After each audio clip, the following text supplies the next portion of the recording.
मेरा नाम डॉक्टर विमल पंडिता है। I am consultant medical oncologist at Kailash Omega cancer hospital, Dehradun.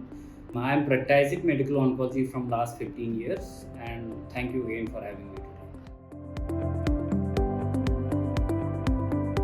तो ईसोफेजियल कैंसर जब कैंसर की कोशिकाएं डेवलप होती है ईसोफेगस में, तो ईसोफेगस है एक मस्कुलर ट्यूब है जो हमारा फूड और वाटर कैरी करती है हमारे थ्रोट से लेके हमारे स्टोमक तक.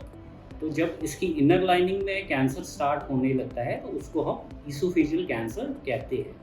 तो oesophageal cancer among the top 5 cancers है इंडिया में अभी तक. तो ये मेनली 2 टाइप्स का होता है. एक स्क्वैमस सेल कार्सिनोमा जो मैक्सिमम है 80% में होता है, और एक एडिनोकार्सिनोमा है जो अराउंड 20% पेशेंट्स में होता है.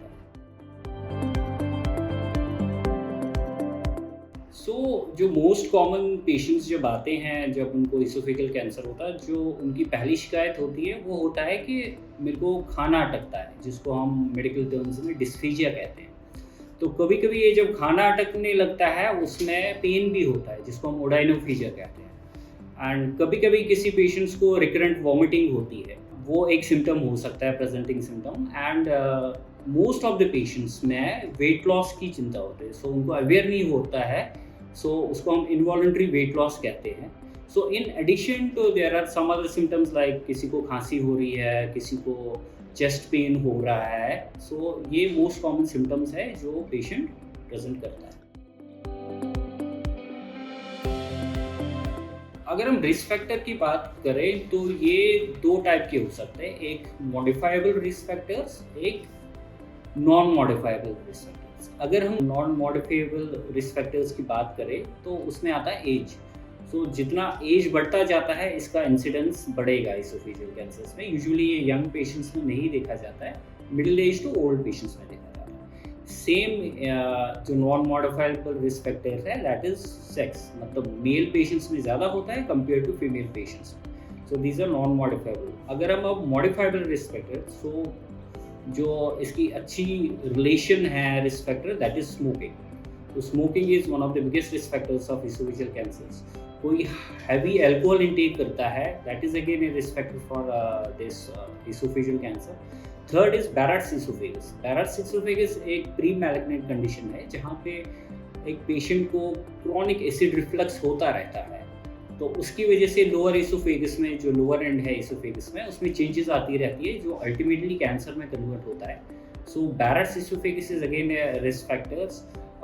सेकेंड इज अगर नीचे का ईसोफेजियल वाल्व अच्छी तरह काम नहीं करता है, जिसको हम एकलेजिया कार्डिया कहते हैं.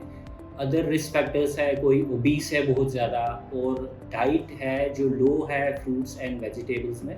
सो these are some of the other risk factors. So जब पेशेंट प्रेजेंट करता है, जब हमें लगता है कि there may be some problem in his oesophagus, so first thing to do is to do an endoscopy. So उसको हम अपर जीआई एंडोस्कोपी कहते हैं. उसकी वजह से वो डायरेक्टली कैमरा से विजुलाइज होता है कि फूड जो पाइप है हमारी उसमें कहाँ पे चेंजेस है, और अगर वहाँ पे हमें मास या कुछ दिखता है तो उसी टाइम हम उसी प्रोसीजर में बायोप्सी भी लेते हैं. तो उससे हमें दिखेगा भी क्या हो रहा है, और बायोप्सी से हमारा कौन सा कैंसर है कि नहीं और कौन सा टाइप है. Third is imaging. So imaging मतलब सीटी स्कैन, पेट स्कैन. इसकी वजह से हमें पता चलेगा कि कैंसर है कि नहीं है, कौन से पार्ट ऑफ ईसोफेगस में है और कितना स्प्रेड हुआ है. So these are the most common investigations, endoscopy and CT scan और पेट स्कैन. जब एक पेशेंट को ईसोफेजियल कैंसर अब डायग्नोज हो गया है, तो there are 2 ways. One is diagnosis और स्टेज. तो oesophageal cancer stage 1, stage 2, stage 3, stage 4 में प्रेजेंट कर सकता है. ये एडिनोकार्सिनोमा हो सकता है या स्क्वैमस सेल कार्सिनोमा होता है. इन चीज़ों पे डिपेंडेंट करता है कि हम एक पेशेंट को क्या ट्रीटमेंट देते हैं. In addition to this, patient की एज, पेशेंट की जनरल कंडीशन, उनकी other comorbidities like diabetes, heart disease, hypertension, इस पे डिपेंडेंट होता है कि हमें क्या ट्रीटमेंट देना है एक इंडिविजुअल पेशेंट को, जिसको हम एक पर्सनलाइज्ड ट्रीटमेंट कहते हैं. हर एक पेशेंट को सेम ट्रीटमेंट नहीं मिलता. सो ट्रीटमेंट ऑप्शंस हमारे पास क्या है? एक सर्जरी है जिससे हम रिमूव कर सकते हैं कैंसर, एक रेडिएशन है जिससे भी रिमूव कर सकते हैं कैंसर, हम उसको ख़त्म कर सकते हैं, दूसरा है कीमोथेरेपी, और these are the traditional methods of treating oesophageal cancer. अभी जो न्यूअर डेवलपमेंट्स हुई है वो in the form of targeted drugs और immunotherapy. So these modalities have increased the survival in esophageal cancer. So these are the main treatment options. तो preventive measures है वो अपने आप है। इफ समवन इज स्मोकिंग, सो पहले स्मोकिंग स्टार्ट ही नहीं करनी चाहिए। अब अगर स्मोकर है आप, तो उसको आप बंद करें, हैवी अल्कोहल इंटेक ना लें, और अगर आपको क्रॉनिक एसिड रिफ्लक्स है तो उसका डॉक्टर से जांच कराएं, उसका ट्रीटमेंट कराएं। सो ये जो मॉडिफाइबल रिस्क फैक्टर्स है, इसको हम अगर मॉडिफाई करें तो the risk of developing ultimately into an oesophageal cancer decrease हो जाएंगे। और अपनी डाइट में हम फ्रूट्स एंड वेजिटेबल्स का इंक्रीज सेवन करें, उससे भी थोड़ा रिस्क कम हो सकता है। सो बेसिकली अवेयरनेस मंथ इसलिए इम्पोर्टेंट हो रहा है to raise the awareness among the masses. This is an oesophageal cancer, oesophageal cancer होता है, फूड पाइप का कैंसर होता है, वो कैसे प्रेजेंट कर सकता है। अगर आपके पास ऐसे सिम्टम्स हैं तो आपको क्या करना चाहिए? आपको डॉक्टर के पास आना चाहिए, जांच करवानी चाहिए, बहुत देर तक इग्नोर नहीं करना। अगर आपको इनवॉलंटरी वेट लॉस हो रहा है, जो आपको समझ नहीं आ रहा है क्यों वेट लॉस हो रहा है, इसके लिए आना है। So because that can again be a major risk factor for oesophageal cancer.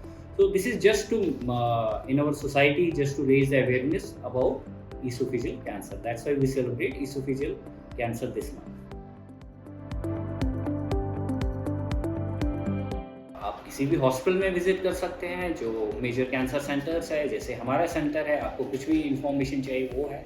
सो आजकल आप घर बैठे इंटरनेट का भी यूज़ कर सकते हैं। There are lot of websites जहाँ पे आप इसोफेजियल कैंसर के बारे में जान सकते हैं और अदर कैंसर्स के बारे में भी जान सकते हैं, लाइक नेशनल कैंसर इंस्टीट्यूट है, ग्लोबोकैन है। So there are lot of various ways where you can raise awareness. और हम तो ट्राई करते ही हैं कि हम अवेयरनेस करें हैं, सोसाइटी में बता दें इसोफेजियल के बारे में।